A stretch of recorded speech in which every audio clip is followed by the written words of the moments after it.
guys, what's up? Hope all is well. We're continuing our class on Jewish leadership training, as you say in Hebrew, Kiruv training. And the whole point of this class is to teach you how to be a Jewish leader. The whole goal is to, give you all the background, give you all the ideas, right? Just like in anything in life, you want to become good at it, you got to get, information on it, you got to learn about it. So this is the topic we're on. So Jewish leadership. So just summarizing what we said in the last couple of classes, what? We said number one, that we're talking about if you want to be a great leader, you got to build yourself up, okay? You got to build yourself up to become great. You got to fill your cup, and once you fill your cup, you can fill other people's cups. So we said, how do you fill up your cup? How do you, reach that? How do you reach that? So we said what? Number one, Torah, right? You got to study Torah. Torah is the ultimate tool to filling up your cup. That's what I mean when I say filling up your cup. It's to study Torah. And not just to study Torah, but to hold in all areas of Torah. Okay, so we talked about Torah. The second thing we said is if you want to be a leader, a Jewish leader, okay, not only do you have to have Torah knowledge and study Torah and be holding in multiple areas and different topics in Torah, but you also have to be familiar with the mitzvahs, right? Because what is our whole goal? Our whole goal is to help people get close to Hashem. And the way of helping people get close to Hashem is through doing mitzvahs. So if you yourself don't know how to get close, it's the pathway of getting close to Hashem. If you don't know what the mitzvahs are, then you can't help other people get close because you don't even know how to get close, because you don't even know what you need to do. So we said in the last class, we said that that's why it's so important to go through the list of the commandments that apply today. Obviously, you should know all the commandments, but I'm saying the ones, especially the ones that apply today, and you have to learn the categories, meaning, okay, there's, Shabbat, and then that has a bunch of subcategories, right? So you learn the categories, and then you learn the details, the halachot, right? So learning the mitzvahs and the halachas and the law and the details of how to keep those mitzvahs. Now we're on the third topic. The third thing to becoming a leader, and this is the most important, is what? Is fixing your bad character traits. Okay? What am I trying to say? If you want to be a leader, if you want to guide other people, and you yourself are, again, forget not knowing any Torah, forget not keeping mitzvah. That's obvious. If you don't keep Shabbat, how are you going to convince other people the importance of keeping Shabbat when you don't keep it? It's like someone trying to convince people to stop smoking and he still smokes, right? No one's going to listen to you. But the character trait thing is the biggest, because in the secular world, right, as much as you keep Shabbat to all the details, as much as you keep kosher to all the details, that's not what gets people who don't keep mitzvahs to appreciate who you are. They don't value Shabbat. They don't value kosher. It could be they come to Shabbat dinner, they see, how beautiful your Shabbat is, and then that says, oh, wow. Then they say okay, I want to keep Shabbat now. And yeah, that could be great. But let me tell you one thing. You could keep Shabbat, you could keep every mitzvah to the T and all the details. But if the person who you're trying to influence sees that your character traits are garbage, they're bad character traits, no matter what you say, no one will ever listen to you ever, ever, ever, ever. Now, I'm not saying, we're perfect, everybody has bad character traits, 100%. But there's okay, people have struggles, people are impatient, people are, lazy, right? Everyone has their struggles of what they're, what they're lacking in.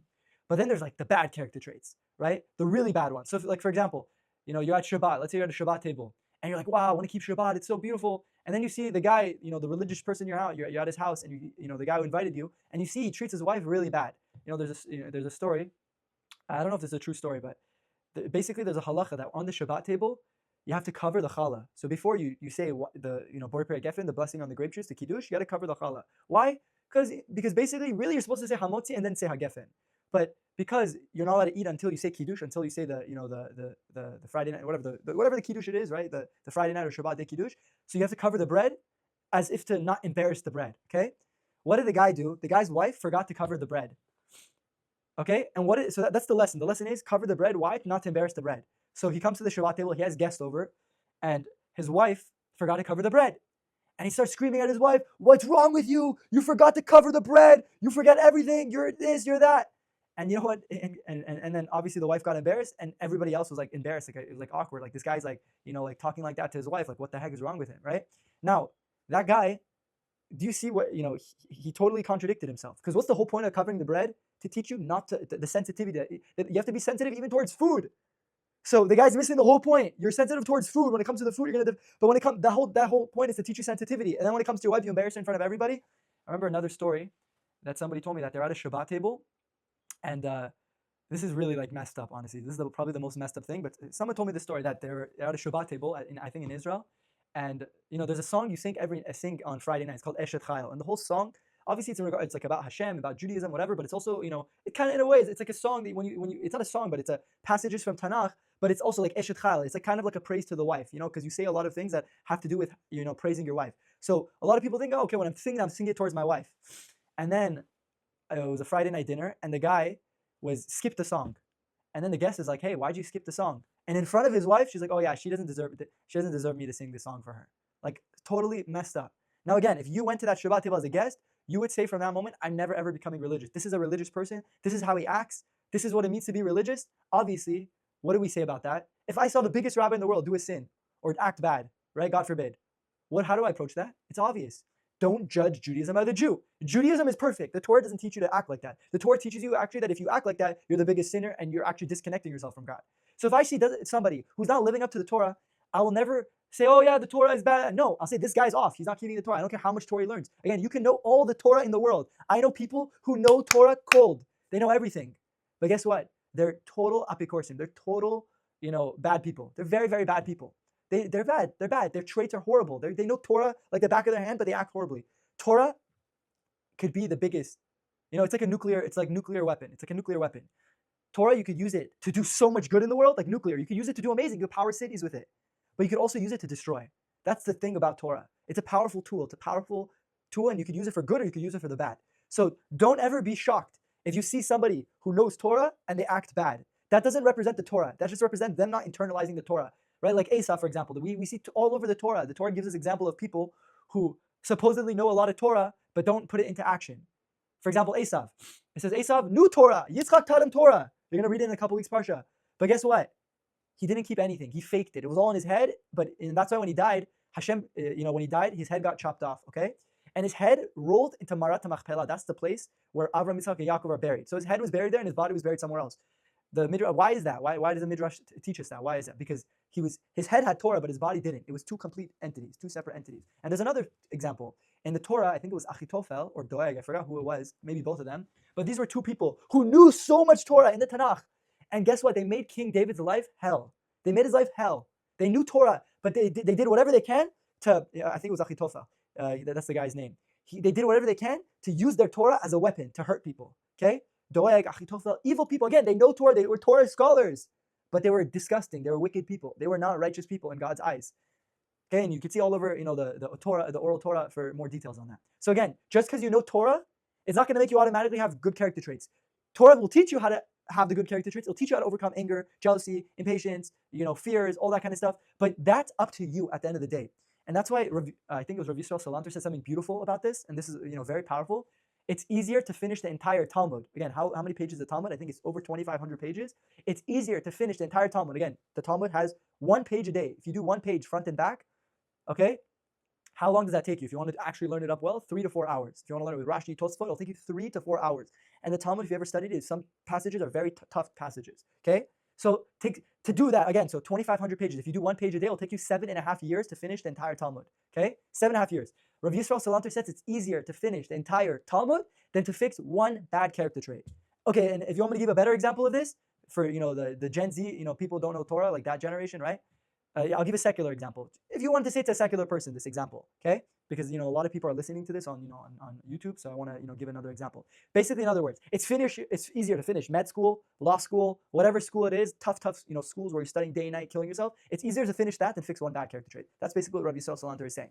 Okay, so the idea is, if we want to be the ultimate leaders, then we got to live up to the Torah we're teaching. We can't teach Torah and not live up to it. Again, I'm not saying you're going to fix all your character traits in 1 day. If you're lazy, if you're impatient, it's not going to be like, okay, I learned Torah all this time, I'm going to be an angel. No, it's going to take time. It's going to take a lot of work. But the idea is, if a person doesn't overcome, again, lust, for example, if someone's a lustful person, all he cares about is lust, right? He can get himself into situations. He's doing great things in the world, but his lust is killing him. He's looking at inappropriate things. He speaks to girls, whatever, does bad stuff behind the scenes. And guess what? Now the good he's doing is going to go to the garbage can, right? One day they're going to, he's going to get exposed. One day, whatever it is, someone's going to find out the bad stuff he was watching behind the scenes, right? Someone's going to find out, and that's it, game over. No one's ever going to listen to a guy like that again, okay?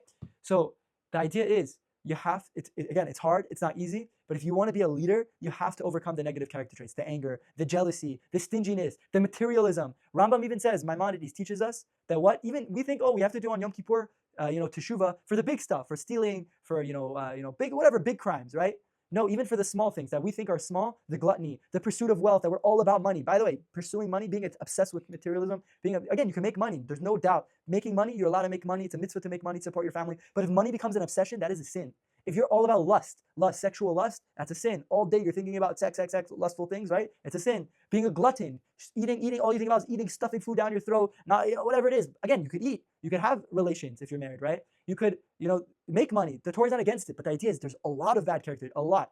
And if you don't learn, that's why I was saying last class, you got to learn musar. You got to learn ethics. If you don't learn musar, if you're not learning ethics and philosophy, those ideas, like for example, books I mentioned, or not books, but sefarim, Perkei Avot, right? That's something that that's all about ethics. Orchot Tzadikim, it's a book about fixing character traits. Mesilat Yesharim, it's all about purpose of life, right? Olam Hamidot, Olam Havodah. There's so many books, Sharet Teshuvah. There's so many books out there in the Jewish world, and that's why in yeshiva you see they learn, in addition to learning Talmud, right? By the way, Talmud, interwoven into Talmud, is also ethical principles. Talmud is made out of two things: halacha and agadita. Halacha is like, okay, laws of Shabbat, and agadita is all the ideas of like ethics and philosophy and whatever. Okay, the idea I'm trying to say is that we gotta work on our traits. We have to. We have no option. And again, this is a very, very important idea. It says, and I think I forgot it says in the Tanakh, right? King Solomon says, "Sur mera ve'aseh tov." If you wanna do the good, he says first stop the bad, and then you could do the good. So if you want to be a leader, you want to influence people, you want to help the world, you gotta stop the bad. Sur mera, stop the bad. Again, this applies to any area of your life. You want to be good with your wife? Sur mera ve'aseh tov. By the way, one of the litmus tests, the Arizal says, to see if you're a good person or not, if you have good character traits, is how you treat your wife. That's the ultimate litmus test. You can treat everybody else perfectly. You could be the angel to everybody outside. But if the way you treat your wife is not good, that is the litmus test that you're not a good person. Okay? If you want, so again, see how you're with your wife. B'ezrat Hashem, when you guys get married, you'll see the way you treat your wife, the way you act. That's a litmus test for your character traits. Fine. That's the idea over there about fixing character traits. Let me just see if there's any other point. Yeah, so I would say here that again, we have an evil inclination. We have a Yetzer Hara. Our Yetzer Hara's mission is to bring us down. And Hashem says, what is the tool? What is the antidote to the Yetzer Hara, to our evil inclination? Is Torah. Studying Torah is the antidote. Okay?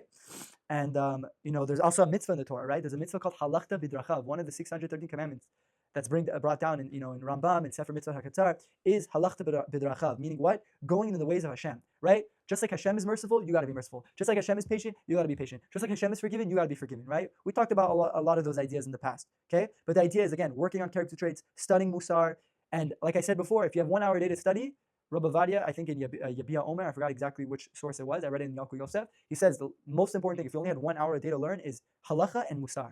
Like let's say 60-70% halacha, the rest of it musar, ethics. Those are the things. Halacha will teach you how to be with God, Shabbat, kosher, whatever. Again, also how to be with other people. And musar will teach you how to fix your bad character traits and how a Jew's supposed to think. Musar and hashkafa. Hashkafa is like outlook. Fine. Sorry, I'm a little bit stuffy here.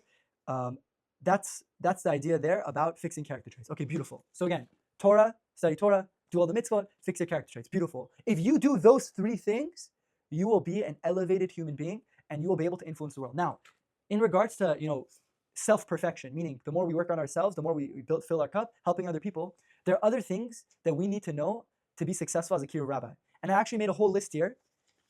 It's called How to Be a Great Leader. I made a whole list here of stuff that I was, going through, just a list, playing around with ChatGPT a little bit, listening to a bunch of rabbis, big rabbis talk about the idea of leadership. And I'll tell you, I guarantee these things, if you work on these areas, again, some of these are like traits, some of these are like, there are a lot of different things. The idea is if you work on these areas, that will be your way of becoming the greatest leader. Again, because we said we don't want to just be soldiers.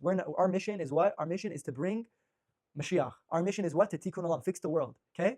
And there's an army. There's a war. There's literally a war going on. It's not a physical war. It's a spiritual war. And again, we're not talking about, God forbid, killing people. We're not jihadists here. Okay? But the spiritual war means fighting the bad in the world. What is the bad in the world? The atheism, the immorality, the lack of ethics, right? We're here to spread the idea of monotheism, that there's a God, and that God gave a book, he gave a Torah, he gave an instruction manual, and that instruction manual teaches you how to live the best life, meaning what? The purpose of life. We're here to help the whole world get close to God and teach the world about the purpose of life and introduce God to people. That's, guys, this week's Parsha, Avraham. By the way, a lot of lessons, and I'm going to try, if we have time, to go over the lessons of Kiruv that we learned from Avraham. That it ties into what we're saying today, that we're going to speak about today, okay? So let's get started, okay? So idea number one, if you want to be a great leader, again, in addition to all the other things I said, the other thing, Torah, Mitzvot, fixing your character traits are obvious. Those are givens. Okay, but these are extra things. Again, we don't want to be soldiers. We want to be generals. All of us here want to be generals. Whoever's listening to this series and is keeping up with the series, you want to be a general. You don't want to be a Joe Schmo, right? Like I told you the story with Rav Noach. What was the whole story with Rav Noach? I think Rav Shimon Kaufman goes to Rav Noach and he says, Rav Noach, why are we doing all the, why are we dedicating our life to, bring people back closer to God and do all this stuff and Aish and all that stuff and teaching Torah? Mashiach will do the job. Mashiach, anyways, to be Mashiach. By the way, we're going to go over the 8 characteristics. B'ezrat Hashem, we're going to go over the 8 characteristics of Mashiach because that will help us a lot to figure out what we need to do to help bring Mashiach. if we have time today, or we'll do it next class. But the idea is, Shimi said, why should we do that? Rav Shimi Kaufman said, why should we, fight if Mashiach is going to go do it? Why should we, dedicate our lives to this? And Rav Noach said beautifully what? That we don't, Mashiach is going to do the job, but Hashem is giving us the opportunity to be there. Meaning what? Do you want to sit courtside when Mashiach comes? Do you want to be the person who helped bring that happen? Or do you want to be the guy who had no involvement in it? Meaning what? Hashem is giving us an opportunity of a lifetime to help bring his kids closer to him. Okay? So it's an opportunity, it's a bracha, it's a blessing that we're able to do that, to be a part of that, to be a captain. Again, anybody can be a soldier, right? Most people are not soldiers, most people don't care, but I'm saying the greatest thing is we want to help bring Mashiach. That's going to be our legacy, B'ezrat Hashem, our legacy we leave in the world. That's our purpose in this world. That's our mission. Fine. So let's go into it. Idea number one, okay? And I got this idea from Reb Berkowitz's leadership classes. If you want to go look at more leadership classes on Aish's YouTube channel, you can see Reb Berkowitz talk about it, is care. Care. You want to be a leader, and I think Rav Moshe Zelman was talking about this also. You want to be a leader? The most important character trait you need as a leader is to care. Do you know why most people are not, on the Zoom right now? They don't care about joining it. They saw the Zoom. They're not joining it. Many people are not watching these videos. When they see on YouTube, it pops up, leadership classes, Kiruv training. It's because they don't care. That's one of the biggest problems we're having in the Jewish world. That there's so many people who are call themselves Orthodox Jews, and they love God. They dedicate their lives every day. The way they eat, the way they, what they do, how much they work is all dependent on God. But when it comes to the idea of saving other Jews, helping other Jews get closer to God who are unaffiliated, they don't care. They don't care. I talk to people. I myself, I'm trying to start a movement of the idea of making people care about this, right? I had a goal. One of my things that I want to do, B'ezrat Hashem, is that I want to get all the big rabbis, because I know the big rabbis obviously care about it because they know how important it is. They know Torah. I want to get a video of all these big rabbis talking about the importance of doing Kiruv. Like get people, people who are big. We need to get, that the idea is waking up the sleeping giant, right? The people are asleep. People don't know what's important. It's so funny with so many mitzvahs in the Jewish world. There's so many mitzvahs that unfortunately get neglected until one person comes and starts reminding everybody, guys, don't forget this mitzvah. We got to be careful in it. Like, for example, there's the Lashon Hara movement. People, whatever, talking Lashon Hara, boom, everyone comes out and they start a Lashon Hara movement. Again, it was always there not to speak Lashon Hara, but people weren't taking it seriously. So big rabbis got together. Let's say, hey, let's make a movement. Boom, now everyone all of a sudden is they're careful about Lashon Hara. Or for example, in the past 50, 60 years, whatever, I don't know the exact timeline.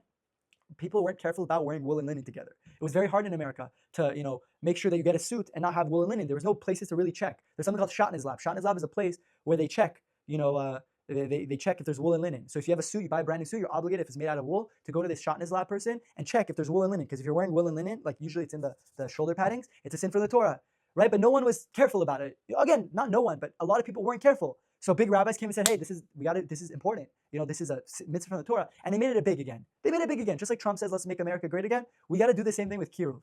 Kiruv is there in the Torah. It's always been there. It's in front of our eyes. The entire Torah is all about Kiruv, about bringing people close to God. Look at Avram. This whole parsha, last week's parsha Lech Lecha, was all about, and even Vayera, is all about Avram, his mission to do Kiruv and Chesed, bring people closer. So it's all there in front of us. The problem is, people are reading it and just skipping over it. They're not realizing it. So the idea is, you got to care. You want to be a leader, it has to bother you. If you see somebody, again, this is what really got me. What got me to become very emotional and want to get into Kiruv, the first time I heard the idea that there's even such a thing of Kiruv and bringing people closer, is I had a cousin who, he's very into bringing people closer, and he gave a whole speech based off Rav Noach Weinberg on the importance of Kiruv. And I actually put that entire speech, if you want to look, in the back of my book in the appendix. And when he said this statement to me, that there are Jewish people in these public schools, for example, in the area we live in, right, in the public schools, there are Jewish people who live right next to the biggest Jewish community in the world, and they don't know how to say Shema Yisrael. Guys, Shema Yisrael is like Judaism 101. Like, everyone knows Shema. When he said those words to me, that there's people that they don't know Shema Yisrael, that's what made me be like, what the heck? Like, okay, people don't keep Shabbat, people don't keep kosher, fine. You don't know Shema Yisrael? They don't know how to read Hebrew. They don't know Shema. They don't know anything. It's getting to the point people are so ignorant. I think Rabbi Vadia said this, and a lot of people woke up, is that he said that in Israel, Jewish country, guys, Jewish country, most of these public school kids who are not in yeshivas, all these kids who are in public school, they don't know Shema Yisrael, vast majority of them. Good amount of them. They don't know Shema. You're not in America. Okay, in America, fine. You're in Israel. You're in a Jewish country, and you don't know Shema Yisrael. You don't know basic Judaism. How far did we come? So when you internalize the situation of the Jewish people, again, if you want to get more about that, listen to the previous videos when we talked about the whole situation of the Jewish people. But the idea is, the more you learn about the history of the Jewish people, of who they are and where they are today, and what we need to be, where we need to be, the more you study those topics, okay, the more you see and by the way, that's the problem with the religious world, okay? And I think Reb Berkowitz was talking about this, and he just gave a Parsha class, and he was talking about this, about Kiruv and Chesed. You can watch it on Parsha Lech Lecha, about Avram. He said that in the religious world, we're kind of our own bubble. Unfortunately, we have a bubble, okay? And we're so in our own bubble. And in our bubble, if you're in the bubble, you see the beauty of it, how beautiful our lives are. But because it's a bubble, the outside world, the Jews, the secular Jews, and the non-Jews are not in that world, right? So the idea I'm trying to say is that because we're in our own bubble, most religious Jews don't see secular Jews on a daily basis. They don't see, again, not most, but a lot of them don't see. A lot of them don't see. They just go to shul. Like, again, I can even say for myself, I'm in a more area where there are more, not like, secular Jews. But if I really wanted to, I go home, I go to shul. Okay, how many, in shul, there are not so many there. You don't really see it. Again, let's say you lived in an area such as Muncie, or you lived in an area of Lakewood, right? The whole city is filled with religious Jews. So you barely see secular Jews. So somebody like that, why would it bother him? When you mentioned do kiruv, save Jews, right? Why would somebody like that get bothered by it? It's just like, he doesn't know. He doesn't see it. He's not seeing the person dying in front of him. The person's disconnected. He's not seeing anything. So you can't blame the guy. And you can't blame him. He doesn't know any better. But when you're in the front lines, right now as a rabbi, for the past year and a half, I'm been doing this, rabbi thing, right? Learning, teaching, going out there, going to college campuses, right? Like when I went to one of these college campuses. I'm not gonna say the name. And, whatever, in California, I went to one of these places, and I met the Jewish people there who are in one of these frats. And I saw these people know nothing. They know zero. I'm like, Hashem, these people, they're not marrying Jewish. Forget about maybe they'll marry. They're probably not going to even get married because they're just so into the secular world, and marriage is not a priority in the secular. But these people are so far. I'm probably the only person they ever met that has at least some type of connection to authentic Judaism. Maybe the Chabad rabbi, right? Me or the Chabad rabbi. But I'm just saying, the guy knows nothing. And the more I see it in my own eyes, again, when you're at home, you don't see it. When you're there in the front lines, when you go visit, it's a whole new reality. It's a whole new perspective. What the heck? How did this guy? They're so disconnected. So, and when you see that, when you see it with your own eyes, when you go out there, when you go talk to them, when you see how little they know, that's what makes you, stirs up in your mind and your heart. Wow, it's so sad. It's so sad. I got to do something about it. I gotta change. I gotta start posting about it. I gotta start telling people about it. I gotta start mentioning it more. I gotta talk about it more because it's sad. It's crazy. Majority of Jews don't keep Shabbat, don't keep kosher, don't keep nothing. They're disconnected. They have no connection to God. They don't know how to read Hebrew. What's gonna be with the Jewish people? I told you guys, if the Jewish people were strong to their religion, we lost more. In other words, we lost more people to assimilation, to intermarriage and assimilation, meaning Jews marrying non-Jews and whatever and assimilating. Then we lost people to Holocaust and all that. You could do the math. You could do the thing. I wrote it in the book. You could see what I'm talking about. We lost more people to assimilation than we did to losing them through other tragedies. God forbid. So again, leader. Step number one: you want to be a leader, you got to care. And the best people we could see it from in the Torah is Abraham. Look at Abraham, Noach and Abraham. What was the difference between Noach and Abraham? I gave a whole parsha class about this. Noach. Hashem said to Noach, I'm about to destroy the world. Noach, that's it. Everyone's done. What did Noach do? Okay, God. What do you want me to do? Build the ark? Okay. That's it. Game over. The world is destroyed. And then he started crying. Then he started being, oh my gosh, the world is destroyed. Hashem said, why did you cry before? Why all of a sudden when everybody's wiped out, now you care? It's too late. Hashem punished Noah. Hashem said, you're not going to go out there and reach people? Guess what? I'm going to make them come to you. For 120 years, it's a punishment to build an ark. And everyone's going to come to you and see and ask you, why are you building the ark? And instead of you going to them and telling them to come close to God, they're going to come to you. On the other hand, Abraham, right? Look at Abraham. Noah didn't go out to help other people. Abraham, his whole life, he went out of his way. He got locked up in jail for 10 years, I think, in Ur-Kasdim from Nimrod. He got thrown into a fire because he was trying to bring people closer to God and debating the atheists. Okay? Abraham built a hotel. Guys, you know that? Abraham built a hotel. Okay? And his whole hotel, he gave you free sleeping, free rent, free everything. He would wash your feet for you, the Parsha says. Okay? He would give you the best. His guests came, he gave them tongue. He killed 3 cows and gave each one of them a fat tongue with mustard and everything. He went all big, 5-star meal. Okay? He would give you the best food, everything. Why did he do all that? He did all that so he could bring people in who are like idol worshippers, who are disconnected, and teach them about God and make students and bring people closer to the purpose of life. Run around, go debate people, open hotels. He was sitting outside, this week's Parsha Va'era. He was sitting outside his tent. He just got circumcision, guys. You know what? And it was the 3rd day. And the Torah says it was extremely hot. It was one of the hottest days in history. The most painful day was the 3rd day, and that was the 3rd day. And what was Abraham doing? He was sitting outside his tent to see if there are secular people, meaning people who are disconnected from God, so he could go wait, even though he's in pain, even though he's suffering. He's sitting outside his tent in the hottest sun in the world, hottest day of the world in history. Why? So he could see people outside and bring them in, serve them, take care of them, and teach them about God. Have you ever heard one person in history who did such a thing? That's why by the way, God didn't choose the Jewish people. We chose him. And who did it come from? From Abraham. Abraham is the reason. God says, I love Abraham. Why do I love Abraham? Abraham Ohavi is my beloved. Why do I love him? Because he literally would go out of his way to fight for God, to bring people closer. He cares about God. He cares. Okay? Noah didn't, again, God forbid to put Noah down. I'm not, whatever. But I'm saying Noah didn't care, but Abraham cared. And when Hashem wanted to destroy Sodom and Gomorrah, Noah, Hashem wanted to destroy the world, didn't say anything. Abraham, for Sodom and Gomorrah, the most wicked city in the world, the wickedest city, that if you did kindnesses, you get death penalty for doing acts of kindness. That's how bad the city was. And Avram fought for Sodom and Gomorrah, not because he's fighting for wicked people. He's fighting because Hashem, maybe there's a righteous person. Maybe they could come back. Maybe they'll come back. Don't wipe them out. Let's give them a chance. Maybe we can influence them. Maybe we can bring them closer. Right? Avram fought for it. Avram was fighting for it. Avram cared. And another example, Moshe. Look at Moshe. All around the Torah, Moshe sees an Egyptian beating up a Jew. Moshe doesn't stand by and say, okay, someone else will take care of it. No, he goes and he fights. We see from all the Jewish leaders in Jewish history that the one thing that made them a leader is that they care. So that's what we need to do. We want to get to that point. We got to care. Now, how are you going to care? I told you, get educated. Go read books. Go read, for example, books like, for example, Rav Noach Weinberg's biography. Here, this book right here. Give me a second. Let me show you. Get this book, Rav Meir Schuster. Read this biography here. Tap on the shoulder, right? Read Rav Noach Weinberg's biography. Read this here. Read Rebuilding the Jewish World. Also, go on YouTube. I have on my YouTube channel, I made a whole playlist, Kiruv playlist. I bring you all these speakers who talk about Kiruv, the situation, Rav Berkowitz, H Destination classes. I also bring a video of Rav Noach at the what's it called? He was at the concentration camps. And imagine Rav Noach Weinberg, the founder of the Kiruv movement, who built up the whole Kiruv movement, is talking all about the Holocaust and how the Nazis and crazy stuff. Okay. So the idea is that we got to do the same thing. We got to watch those videos. We got to go through them and get that inspiration and also see what's going on. So step number 1 is care. Okay. Step number 2. So again, you want to be a leader, you got to care. That's step number 1. Step number 2 to become a leader okay. Step number 2 in the leadership. You want to be a leader. Okay. Again, this is not in order. Okay. So I have a list here. It's not in order. But step number 2 is public speaking. Okay. If you want, now public speaking is very, very hard. It's not an easy thing. People think, oh, it's just easy. It's one of the hardest things ever. It's a skill. It's a talent to be able to public speak. There's so many things. I actually took a public speaking class. I listened to a bunch of lectures. It's so hard. There's a lot of things you need to know. There's warming up your voice. There's pausing in between big points. There's whatever. There are a lot of different things. I could show you a whole. Okay, so I'm sharing my screen here. This is like a public speaking class that I took. But look how many things there are in the public speaking class, right? So there's vitality, being passionate when you speak, right? Look at all these details. Visual. There's vocal, whatever, a lot of different things, okay? I'm not going to go into that. Maybe we can have a whole class just talking about that. But the idea is, why is public speaking so important? Because, again, you're trying to get your message out there.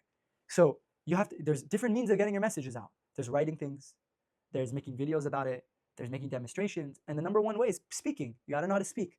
Public speaking, though, is something that, again, some people have it naturally. They're just automatically good public speakers, and some people are not. I, myself, am not a public speaker. I always get stage fright. Even now, even though I've been speaking, I give so many speeches in public, whatever, but I'm still nervous. It's still hard for me. It's still not easy. I still, speak maybe too fast. I don't pause. There's a lot of stuff, even myself, I'm trying to work on to become better, right? But I'm just saying, it's so much skill and talent. But if you elevate yourself, you learn about public speaking, take the classes, look at it. There's a lot of stuff online. Rav Eliezer Blad, he's one of the best public speaker trainers in the Jewish world. He actually is very close with all the H people or whatever. He speaks all over the world. You can look him up on YouTube or Torah anytime, right? But if you learn public speaking, okay, that again, everything, speaking, how to talk, when to pause, all that will get your message across. And I'll tell you something. Even if you're not a public speaker, right? If you gotta get your word out there, then you got to become a public speaker. You have no choice. If you want to be a general in the army, then even if you're not a public speaker, again, for me, I'm more of an introvert. I like to be to myself. I don't like speaking. I don't like drawing attention to myself. That's not my personality. I don't like doing that kind of stuff. But I do it. Why do I do it? Why do I give classes? Why do I speak? Why do I do all that kind of stuff? Because I know I don't have a choice. I have to do it. I have to. I have a message. I'm dying for that message to get across about the importance of what's going on in the Jewish world, right? Of important things that are being neglected. And I know if I don't push myself to speak, that message will never get out there. And I'll give you the best example of that. If you guys know Rav Meir Schuster, again, you can go on Project Inspire has a whole video about his life story. Unbelievable. Rav Meir Schuster was an introvert. He was quiet. He was the person who didn't public speak the most. He was very to himself. But guess what? He was so passionate about Kiruv. He was so passionate about bringing people back that he broke his nature. He went against his grain of an introvert. He would go to the kotel. Unbelievable story. Maybe we'll spend a class talking about him, but he would go, look at this picture right here. He would literally go to the kotel. Now, this was back then. Nowadays, I don't think this, there are, Jews who are secular Jews at the kotel, you could find. But back then, it was just always. People were backpacking around the world trying to search for truth, and they, ended up at the Western Wall. And Rav Meir Schuster would spend day and night at the Western Wall, helping people who were disconnected, and like he would bring them to Aish, to Rav Noach, or Sameach, and that's what he did. And again, he didn't know how to speak. He was quiet. He was, to himself. Okay, he wasn't a public speaker, but he went out of his grain and he did it. And not only that, not only did he talk to people one-on-one, do all that kind of stuff, he started something called Heritage House, right? You can actually, in the old city, they still have it going on. And Rav Meir Schuster had to go fundraise because now he's opening up a house. They want to give people free food, free housing, free that, whatever, rent, all that kind of stuff. So he has to go fundraise. The person who didn't know how to public speak has to go fundraise now millions of dollars. But guess what? He did it. He went, he hustled, he traveled all over, and he fundraised. And guess what? Because of him, so many big people we have in the Jewish world today came from him. There's a whole list of them you could see online. Huge people would have never came. That they became top Asian speakers, whatever, in the world, like top speakers. They would have never came if it wasn't for Rav Meir Schuster going to the wall, meeting them, and bringing them to a Torah class. Okay, he did that with everybody, man, woman. He helped everybody, and he was unbelievable. Okay, guys. So there's actually a lot more things to say of different things that we need to work on to be a great leader, different things to accomplish. So my goal next time is so we talked about, again, caring, right? Then we have to talk, again, we talk about public speaking. Maybe there's a little bit more to talk about that, but we got to talk about fundraising, social media, learning body language, how to win friends and influence people, how to run a business, right? Because also you got to know, because if you want to be big, you have to treat it like, again, not like a business that you treat people like a business, but meaning you have to know how to operate like a business, right? For example, you want to have an organization, it's like a business. You have to know how to operate. There's a whole process, okay? Getting a team, right? Recruiting, right? Graphic designing, marketing, mental health awareness. You're going to deal with situations where you're going to go and people are not mentally healthy. How do you deal with that, right? Whatever, a lot of different things, marketing, all that kind of stuff. So Bezrat Hashem, next week we're going to go over that topic. Thank you so much for listening. Again, I brought all the sources here, all the books. If you want to read, you can check these out. There's also another book called The Halachas of Kiruv, Rabbi Avram Edelstein, something like that. Sorry, Edelstein. Okay, yeah, that's his name. Yeah, Edelstein. Okay, fine. We'll finish there. Thank you. Hey, say, toiler, hustler, do a miss or make a bracha. Toiler, hustler, do a miss or make a